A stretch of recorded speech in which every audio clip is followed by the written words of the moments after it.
Amen.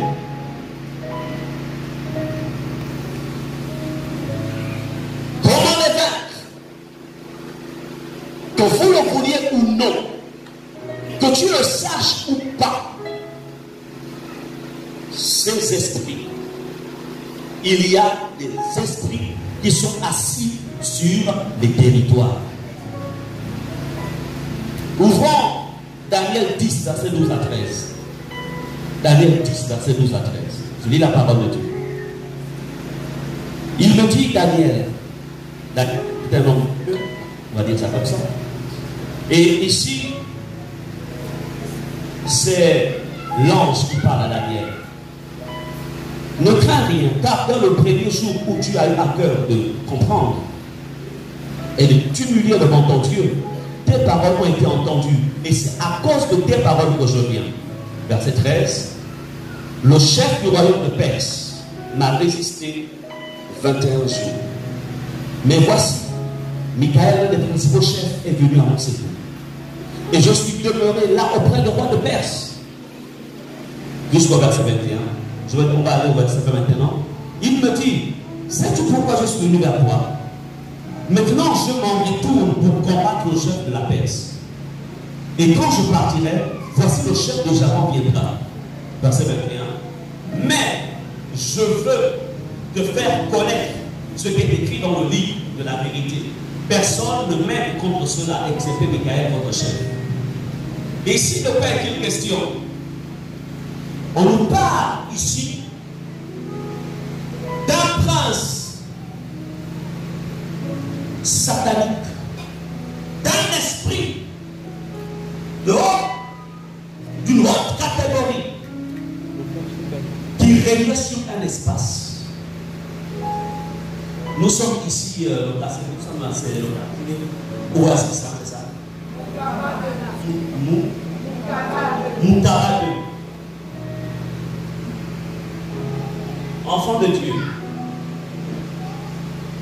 chaque quartier de Mwanda, même la ville de Mwanda, possède un prince qui contrôle cette ville. Chaque quartier possède un esprit sous le contrôle de ce prince qui gère le quartier.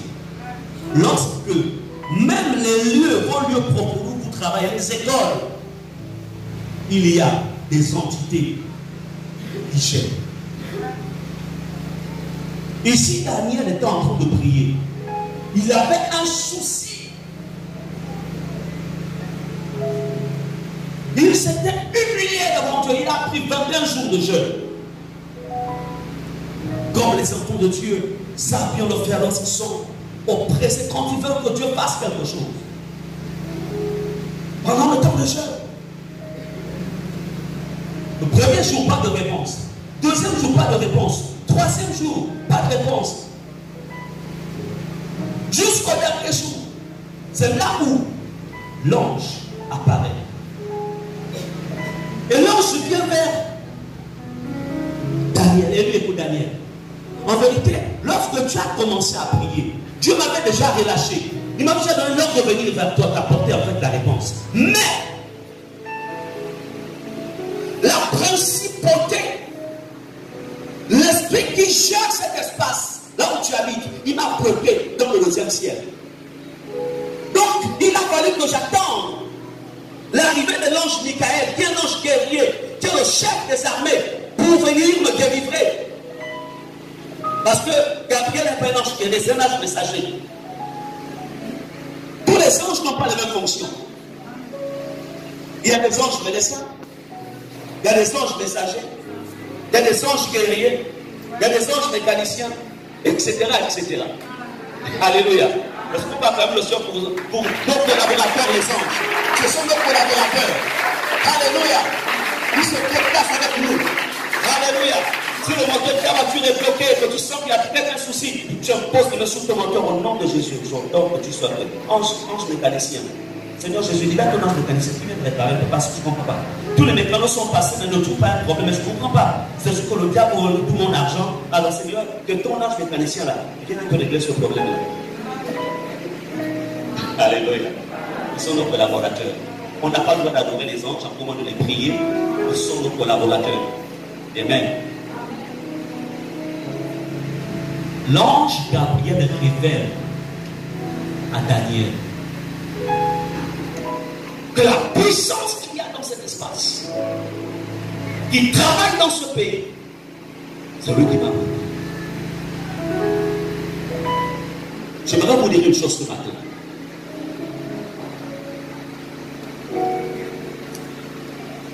L'ignorance sur certaines réalités spirituelles peut te bloquer et tu vas tourner en rond parce qu'il y a quelque chose qui t'échappe. Daniel avait jeûné pendant 21 jours. Si l'ange n'avait pas été bloqué pendant 21 jours, c'est-à-dire qu'au moment où il s'était mis à prier, le jour même il devait recevoir la réponse. Mais il a été obligé d'attendre pendant 21 jours. Pourquoi? Parce qu'il avait persévéré dans la prière. La situation de ta vie, la situation de ta famille, la situation de tes études, la situation, ta situation. Que dis-tu? Qu'est-ce qui se passe? J'aimerais te dire ce matin, le Seigneur veut t'ouvrir les yeux sur cette réalité de ta vie.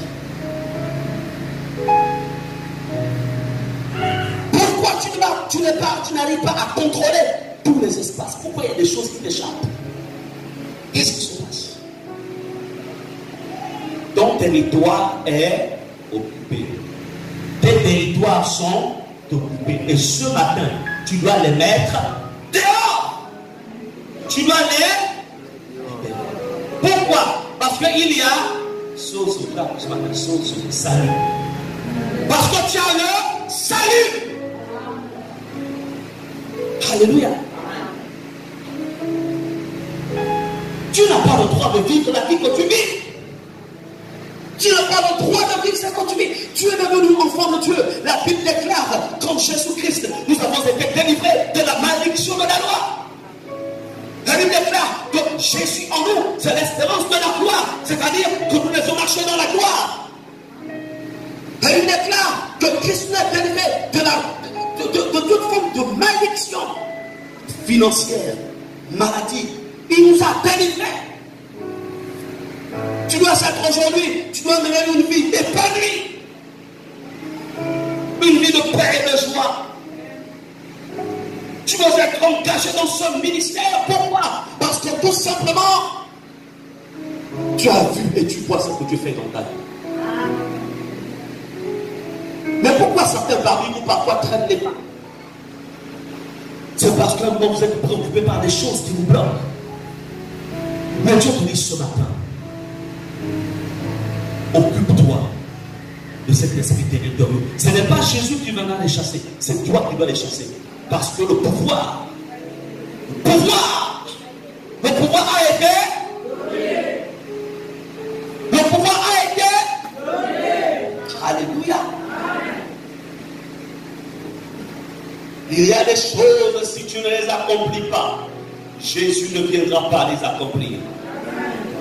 S'il y a une sorcellerie qui a bloqué ta destinée, tu peux dire, Jésus vient me délivrer. Oh, ma vie, là, je ne sais pas ce qui se passe. Il te dira aussi, petit frère, petite soeur, souviens-toi de ce que j'ai fait à la croix. J'avais dit que tout était accompli. Je t'ai donné le pouvoir. Occupe-toi toi-même de ces démons que je te dois traiter le problème. Alléluia. Très tôt, je ne peux plus descendre. Pourquoi? Parce que tu as le pouvoir. Dis, j'ai le pouvoir. J'ai le pouvoir. J'ai le pouvoir. J'ai le pouvoir. Seigneur Jésus, quand je dors, je vois des rêves bizarres. Il y a des gens qui me poursuivent. Je rêve les tombeaux, je rêve les cadavres, je rêve tout. Je te dis, ok, il n'y a pas de problème. Je te donne le pouvoir de changer le sens de tes rêves. Maman pasteur, pose un peu la main ici. Maman pasteur te dit, ok. Mais souviens-toi aussi que tu as le pouvoir. Alléluia. Je vais te dire une chose ce matin, ce que tu ne conquiers pas ne viendra pas à toi. Ce que tu ne conquiers pas ne viendra pas à toi. Pourquoi? Parce que tu es une personne déjà délivrée. Tu es une personne affranchie. Tu es une personne que Jésus a mis au large. Ce n'est plus le temps de pleurnicher. Ce n'est plus le temps de pleurer. Ce n'est plus le temps. Mais c'est le temps de te positionner. Tu sais que Jésus a fait sur ta vie. C'est le temps. Répète, c'est le temps. C'est le temps. C'est le temps. Dans l'église, tous mes parents se sont convertis à Jésus.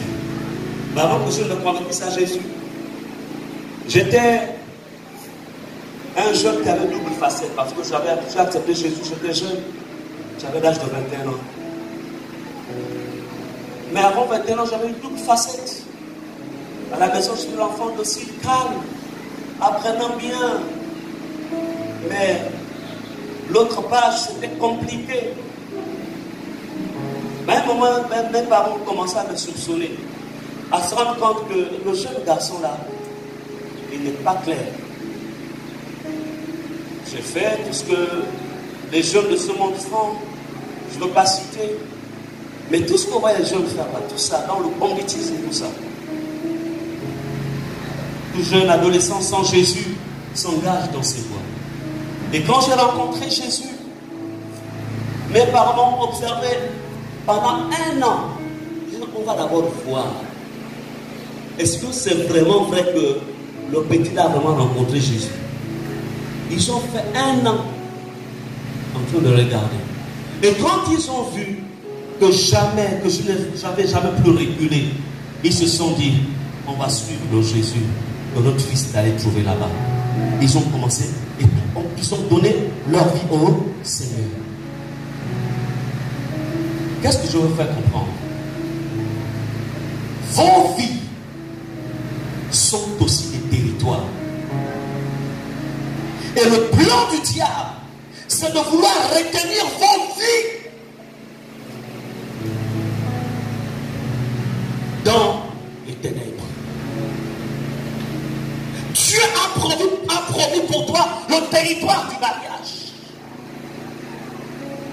Et le diable te dit non, viens sur le territoire du concubinage. Et tu vas passer 10 ans sur le territoire du concubinage. Et à la 15e année, comme les hommes, leur corps ne se dégrade pas très vite. La femme, il suffit de 2-3 gestes, c'est fini.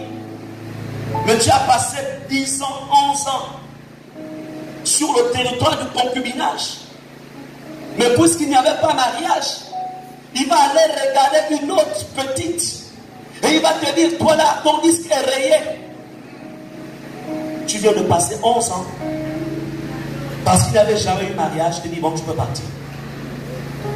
Le territoire du concubinage n'est pas le territoire que Dieu a prévu pour toi. Amen. Ton territoire, c'est le mariage. C'est le mariage. Dis mon territoire, c'est le mariage. Mais pour que j'ai accès à ce territoire, il y a un territoire, en fait, je dirais un territoire transitionnel, c'est un autre fort. Il y a un territoire avant celui du mariage, c'est le territoire de la sanctification. Répétez, sanctification. Sanctification. Amen. Alléluia. Amen. Ce territoire, tu dis à l'homme qui vit avec toi, qui ne t'a pas doté, qui ne t'a pas épousé, tu lui dis seulement, écoute, j'ai rencontré celui qui m'a créé et qui m'a sauvé. Celui-là, il a promis pour moi le territoire du mariage parce que le mariage c'est la sécurité. C'est une alliance solide et ferme.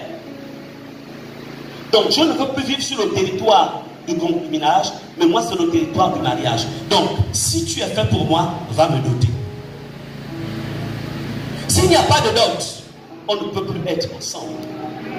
On peut plus être dans la même chambre. Tu ne peux plus connaître mon corps. Et moi non plus, je ne peux plus te connaître. Et tu restes sur le territoire de la sanctification. Et dans ce territoire, Dieu te prépare. Il te prépare. Il te prépare. Il te prépare. Jusqu'au jour où il va te faire entrer dans le canon du mariage. Il n'y a pas de canon de mariage sans sanctification.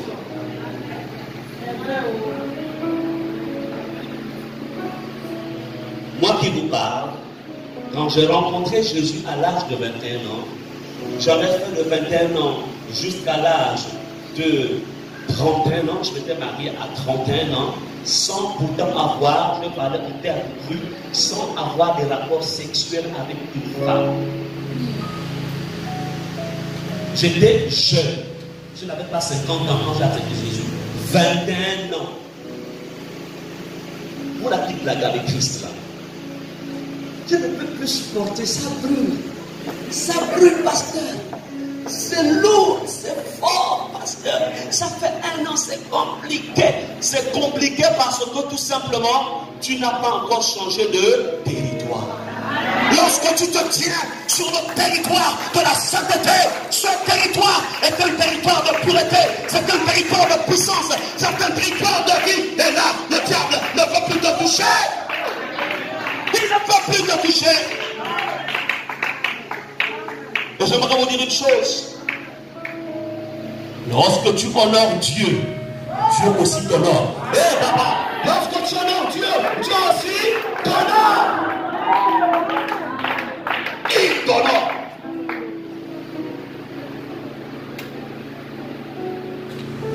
Les Amalécites, les faux convertis, les faux chrétiens.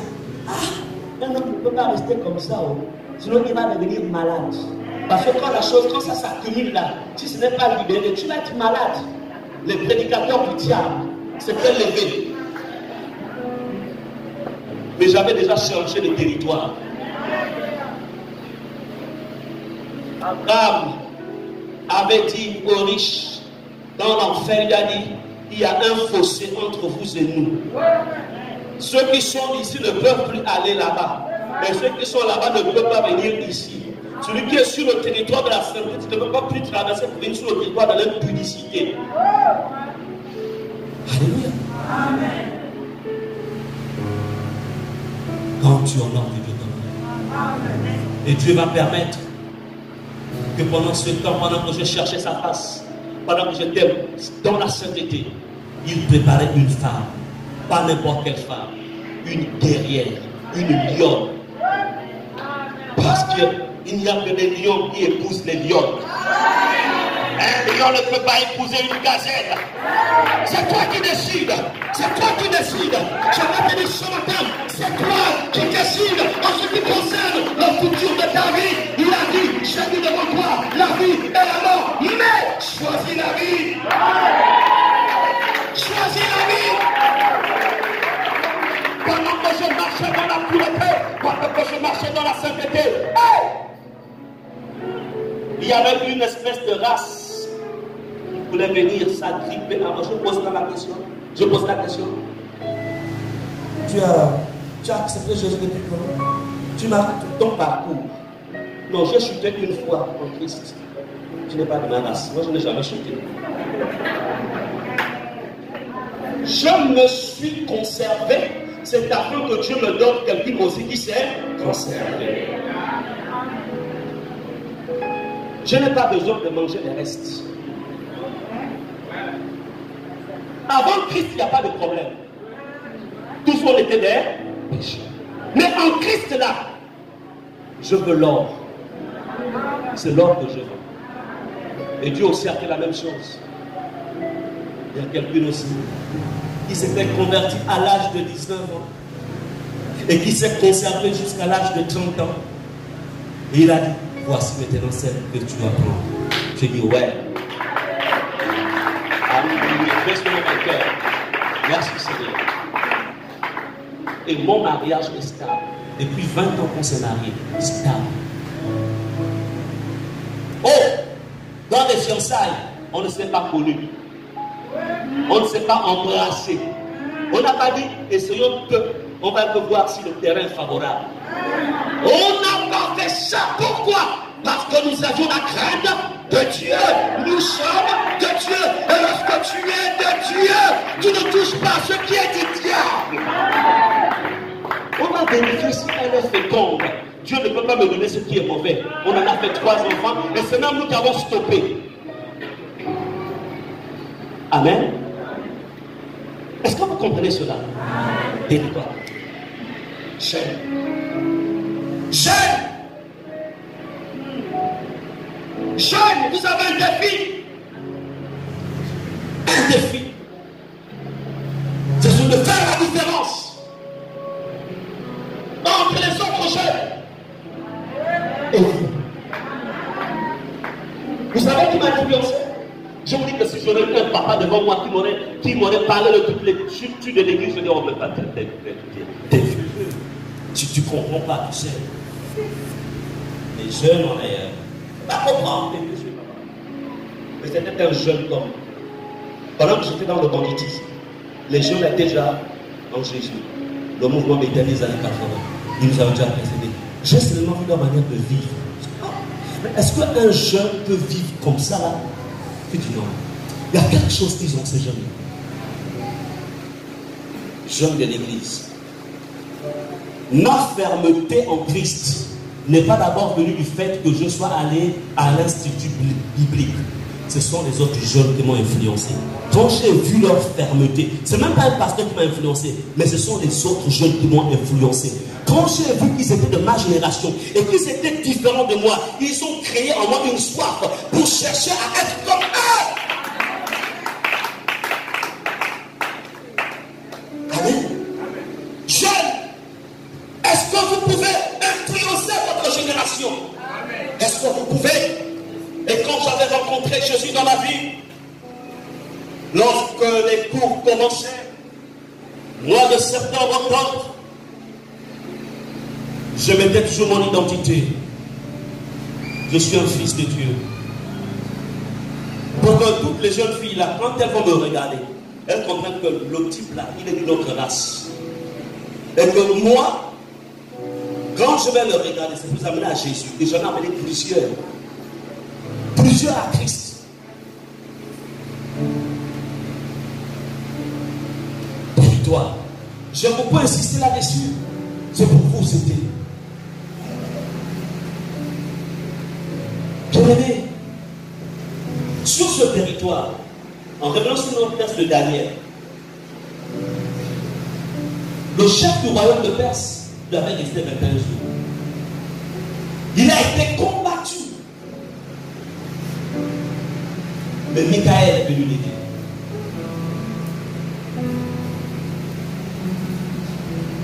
Ce matin, parce qu'on va prendre le temps de combat, il faudrait que tu identifies les territoires qui sont retenus. Est-ce que c'est le territoire de la consécration? Tu n'arrives pas à te consacrer à Dieu. Est-ce que c'est le territoire de la sanctification, au-delà de la bonne volonté, mais tu as du mal à marcher dans la sainteté? Est-ce que c'est le territoire des affaires? C'est-à-dire que tu commences une affaire, mais après ça tombe. Est-ce que c'est le territoire de la santé? Tu es toujours malade, tu comprends pas ce qui se passe. Est-ce que c'est le territoire des relations humaines avec les autres? Bon, tu crois en fait, quand tu es quelque part, un moment ça va, et puis après, les cartes, ça se brouille, ça ne va pas. Est-ce que c'est le territoire financier? Tu as du mal à avoir de l'argent. Et pourtant tu travailles. Et tu as du mal.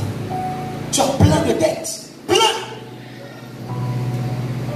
Quel est le domaine qui est occupé par ton territoire? Quel est le territoire qui est occupé par tes ennemis? D'autres ont du mal à se marier. Combien de fiançailles ont été rompues? Promesse de mariage.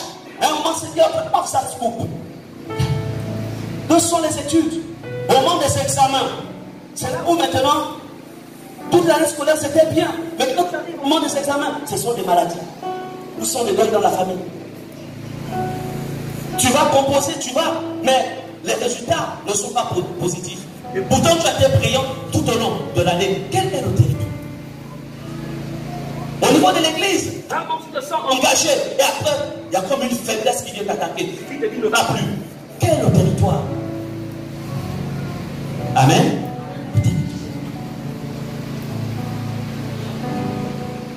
Bien-aimé, je vais vous dire une chose. Tu n'es pas n'importe qui. Tu as des territoires. Et tu as la responsabilité de contrôler ou d'avoir le contrôle sur tes territoires. Nous sommes une république. Notre pays a des frontières. Au nord avec le Cameroun, à l'est avec le Congo, au nord-ouest avec la Guinée. Ensuite, il y a des frontières maritimes.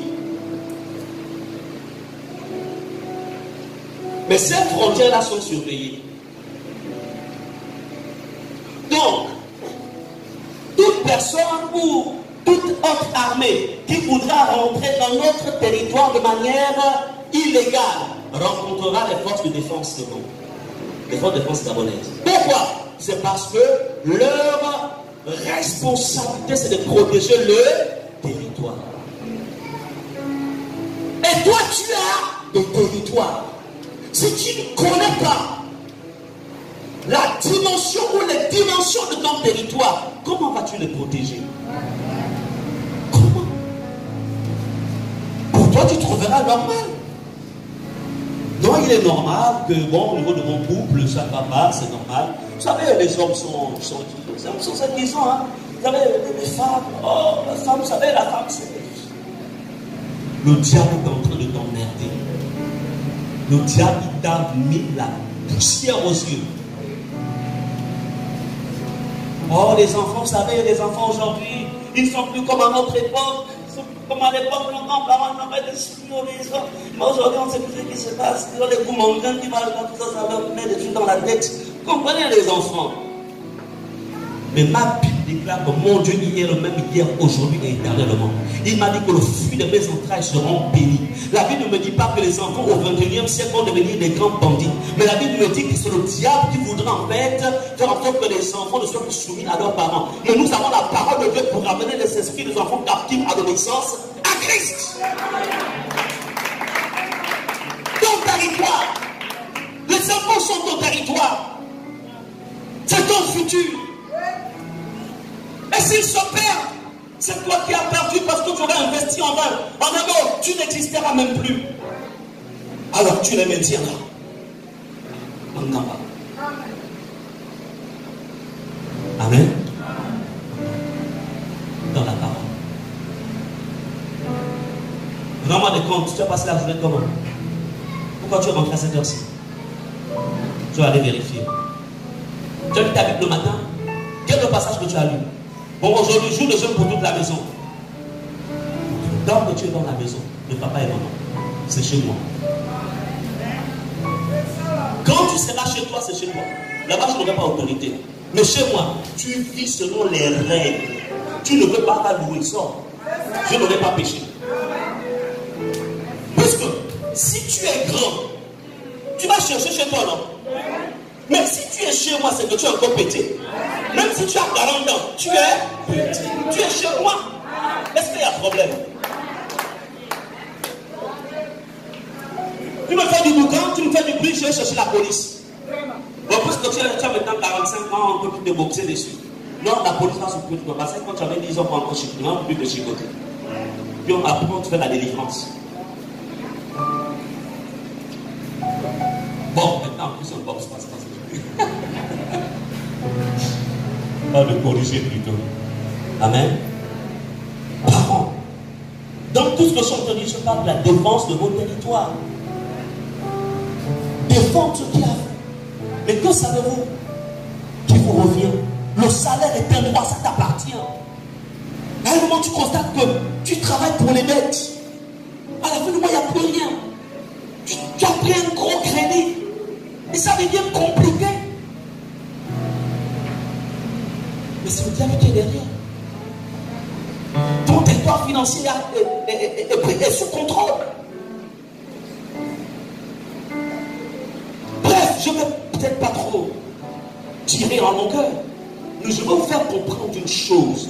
Est-ce que vous êtes maître de votre territoire ou de vos territoires? Et déjà, que savez-vous de vos territoires? C'est ça en fait. On va lire dans Marc 5, verset 1 à 10. Ici c'est Jésus, ils arrivèrent à l'autre bord de la mer, dans le pays des Gadaréens. Il y a quelqu'un qui ce matin a parlé de Gadaréens. Il est connecté. Aussitôt que Jésus fut hors de la barque, il vint au-devant de lui un homme, sortant des sépulcres et possédé d'un esprit impur. Cet homme avait sa demeure dans les sépulcres et personne ne pouvait plus le lier, même avec une chaîne, car souvent il avait eu les fers aux pieds et avait été lié de chaînes. Verset 5. Il était sans cesse nuit et jour dans les sépulcres et sur les montagnes, criant et se meurtrissant avec des pierres. Ayant vu Jésus de loin, il courut, se prosterna devant lui et s'écria d'une voix forte: Qui a-t-il entre toi et moi, Jésus, fils de Préau? Je t'en conjure au nom de Dieu, ne me tourmente pas. Verset 8. Car Jésus disait: Sors de cet homme esprit impur. Verset 9. Il lui demanda: Quel est ton nom? Les gens de mon nom lui répondit: Car nous sommes plusieurs. Et il le priait instamment de ne pas les envoyer hors du pays. Amen. Bien-aimés, voici cette ville Gadara. Il y avait une principauté qui était sur cette ville. Et cette principauté s'était incarnée en un homme que la Bible appelle le possédé de Gadara, Gadaréen. Le diable des champs. Voyez-vous, cet homme avait perdu son identité. On appelait le possédé de Gadara. Il n'avait plus ni nom, ni prénom, ni identité. Et peut-être beaucoup parmi vous ici, vous avez perdu votre identité. Les gens t'appellent peut-être prostituée. D'autres t'appellent bandit. D'autres t'appellent menteur. D'autres t'appellent bête. D'autres t'appellent mendiant. D'autres t'appellent enfant à problème.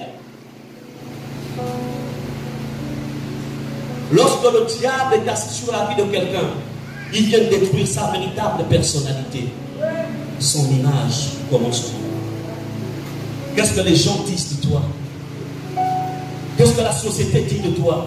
Mais je voudrais te dire ce matin que tu n'es pas ce que la société dit de toi, mais tu es ce que Dieu a dit que tu es. Parce que tu es une créature de Dieu. Il y a des circonstances et des situations qui viennent dans la vie des gens et qui, au d'un moment, bouleversent leur existence. Mais je veux te dire ce matin, quel que soit le bouleversement qui est arrivé à ta vie, mais je suis prêt à te dire que ton Dieu, qui est le Dieu qui reconstruit la vie, qui répare les vies, est prêt à refaire toute chose dans ta vie.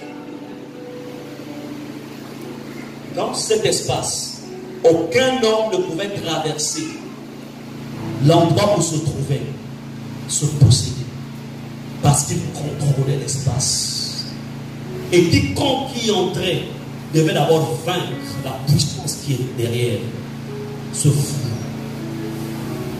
Certainement, il y avait de l'or en dessous, il y avait des trésors en dessous, mais personne ne pouvait exploiter cet or, ni ces diamants, ni faire même des plantations, parce que le territoire était occupé.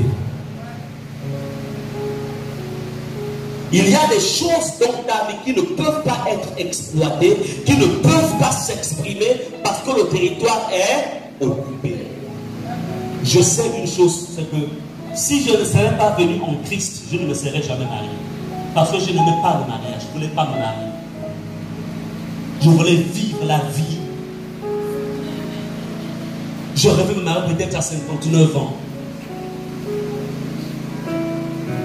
Mais pas dans le jeune âge.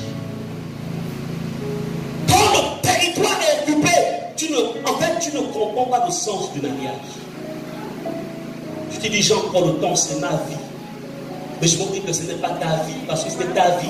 quand la mort vient frapper, tu dis là, la mort attend d'abord, j'ai encore 50 ans de vie devant moi. Tu reviens quand je passe 70 ans. Si c'était ta vie. Donc, le mariage que Dieu avait prévu en moi ne peut pas se manifester parce que j'étais sous contrôle.